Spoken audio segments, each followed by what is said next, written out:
एक माँ का बहुत ही प्यारा सा भजन, क्योंकि जब हम जागरण में इकट्ठे होते हैं तो हम सभी माँ को याद करते हैं, पिता को याद करते हैं, भगवान को याद करते हैं। माँ मतलब माता, धरती माता, जन्म देने वाली माता, चाहे हमारी देवी माता।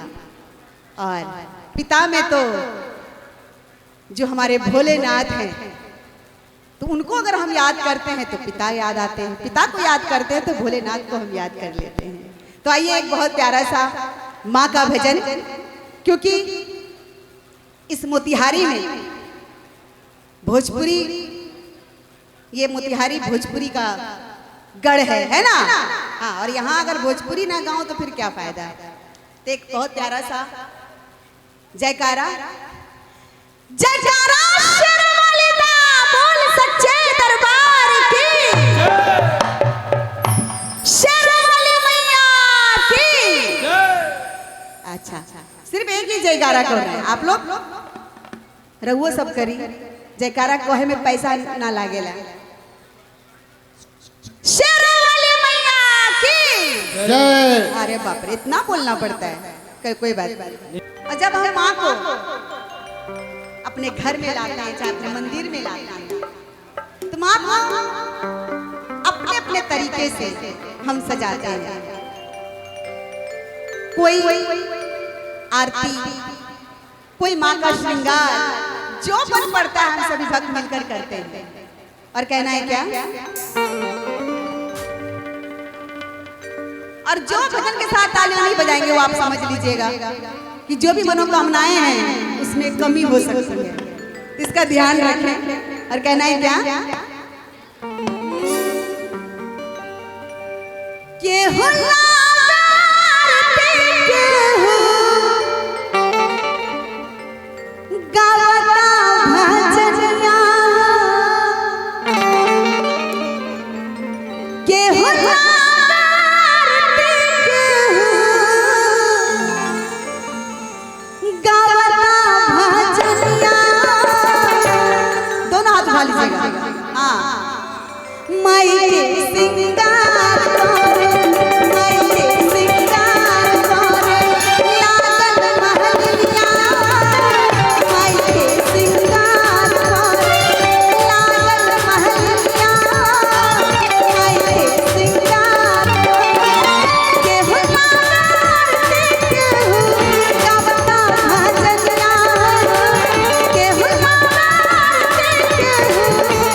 संजोग होता है ना, वो मेरे साथ होता है कि जहां मैं भजन गाऊं, अपने आप एक छोटी सी कन्या इस दरबार में डांस करने लगती। इसका मतलब माँ का आशीर्वाद मुझे मिलता आया है और आज भी मिला है।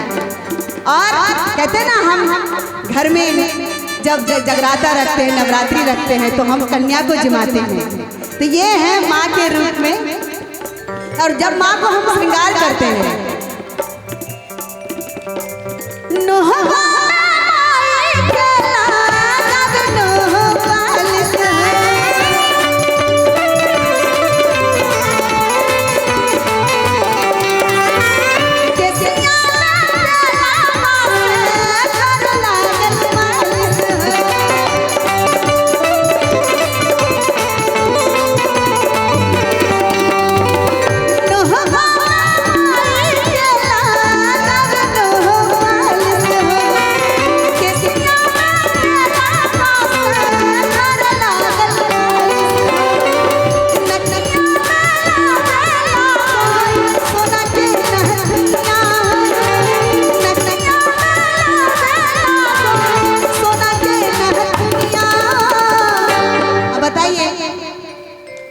माँ का रूप है, ये कोई मामूली बात नहीं है कि किसी भी दरबार में बच्चे डरते हैं, कहीं जाने से डरते हैं, और ये बिंदास दरबार में आकर वो डांस कर रही है। तो समझ लीजिए इस कन्या में माँ छुपी, मुझे अच्छी तरह से पता है।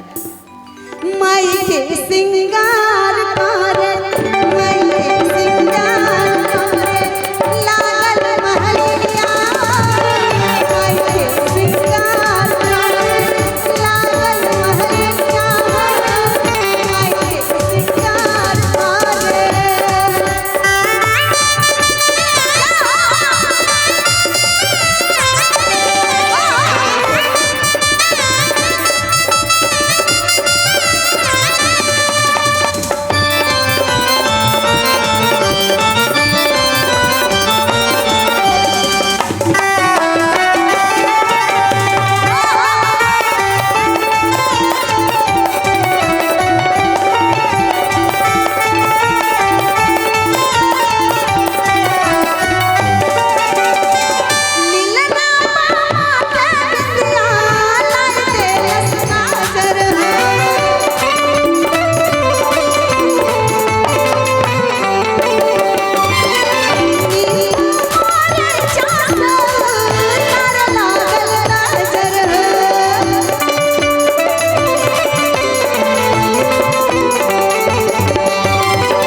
ये देखिए ऐसे मजा नहीं आ रहा, हमारा काम है माँ को मनाना, पिता को मनाना, भगवान को मनाना।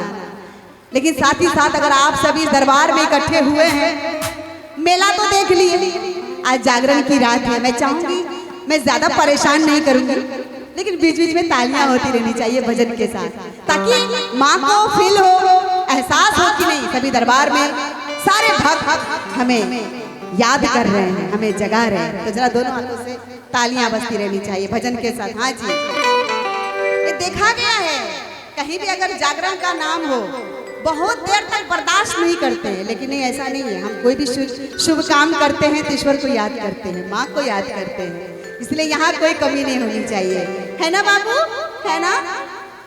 आराध्या राजगुप्ता। हाँ, नाम आराध्या राजगुप्ता। ओ, तो सभी तालियां बजाएंगे? हाँ हाँ। आप सभी को बोलिए कि सभी तालियां बजाइए भजन के साथ। आप सब भजन के साथ तालियां बजाएं। So sweet।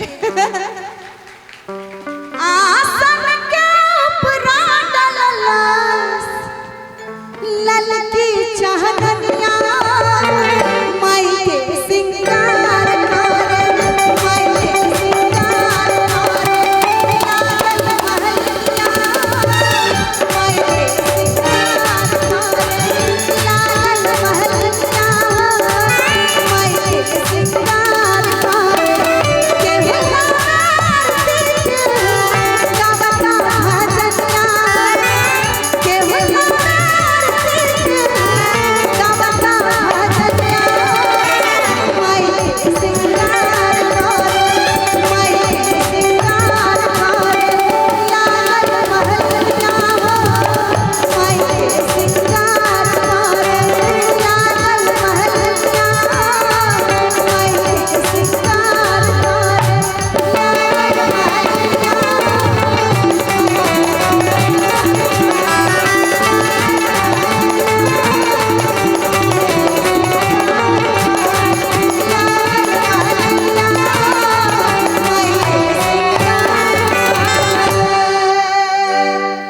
प्रेम से बोलिए सच्चे दरबार की।